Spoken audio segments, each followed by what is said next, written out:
Accident ಆದ ನಂತರ ನನ್ನ ಕಾಲುಗಳು ಯಾವತ್ತೂ ತುಂಡಾಗಬೇಕಿತ್ತು. ಭಾರತ ತಂಡದ star wicket keeper cum batter Rishabh Pant 2022ರ ಡಿಸೆಂಬರ್ನಲ್ಲಿ ನಡೆದ ಭೀಕರ ಕಾರು ಅಪಘಾತದಲ್ಲಿ ಗಂಭೀರವಾಗಿ ಗಾಯಗೊಂಡಿದ್ದರು. ಈ ಅಪಘಾತದಲ್ಲಿ 26 ವರ್ಷದ ಆಟಗಾರನ ಜೀವಕ್ಕೆ ಅಪಾಯ ತರುವ ಮತ್ತು ಅಂಗವೈಫಲ್ಯಕ್ಕೆ ತುತ್ತಾಗಬಹುದಂತ ಗಾಯಗಳಿಗೆ ಒಳಗಾಗಿದ್ದರು. ಹೀಗಾಗಿ 1 ವರ್ಷಕ್ಕೂ ಹೆಚ್ಚು ಕಾಲ ಕ್ರಿಕೆಟ್ ಆಡುವ ಅವಕಾಶ ಕಳೆದುಕೊಂಡಿದ್ದರು. ಈ ಬ್ಯಾಟರ್ IPL 2023 ಮತ್ತು ಏಕದಿನ ವಿಶ್ವಕಪ್ 2023 ಸಂಪೂರ್ಣವಾಗಿ ತಪ್ಪಿಸಿಕೊಂಡಿದ್ದರು. ಆದರೆ ಇದೀಗ ಅವರು T20 ವಿಶ್ವಕಪ್ಗಾಗಿ ತಯಾರಿ ನಡೆಸುತ್ತಿದ್ದಾರೆ.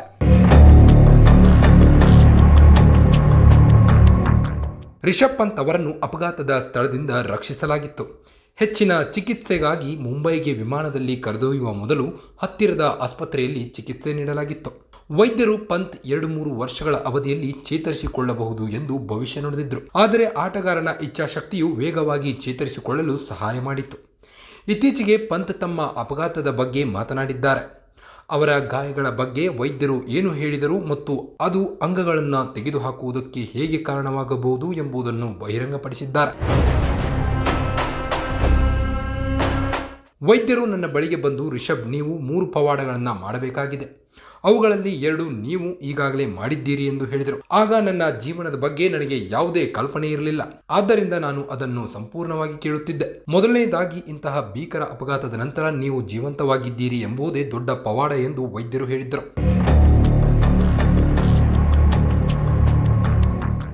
ಅಪಘಾತವಾದಾಗ ನನ್ನ ಬಲಗಾಲು 90 ಡಿಗ್ರಿ ಬಾಗಿತ್ತು.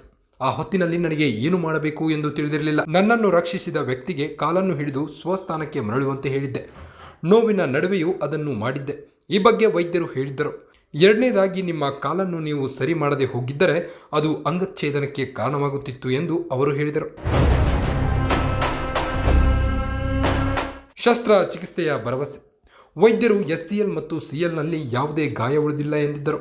ಅದು ನನಗೆ ನೆರವಾಯಿತು ಎಂದರು. 3ನೇ ಪವಾಡವೆಂದರೆ SCL ಮತ್ತು PCLಗೆ ಶಸ್ತ್ರಚಿಕಿತ್ಸೆಯ ಅಗತ್ಯವಿಲ್ಲ ಎಂದಿದ್ದರು. ಆದರೆ ನನ್ನ ಮೊಣಕಾಲುಗಳಲ್ಲಿ ಯಾವುದೇ ಲಿಗ್ಮೆಂಟ್ ಉಳಿದಿರಲಿಲ್ಲ. ಇದು ಕೂಡ 3ನೇ ಪವಾಡ ಎಂಬುದಾಗಿ ಪಂತ್ ಹೇಳಿದ್ದಾರೆ. Guarantee guarantee guarantee.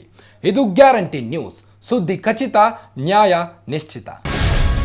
Guarantee news, ಸುದ್ದಿ ಖಚಿತ, ನ್ಯಾಯ ನಿಶ್ಚಿತ.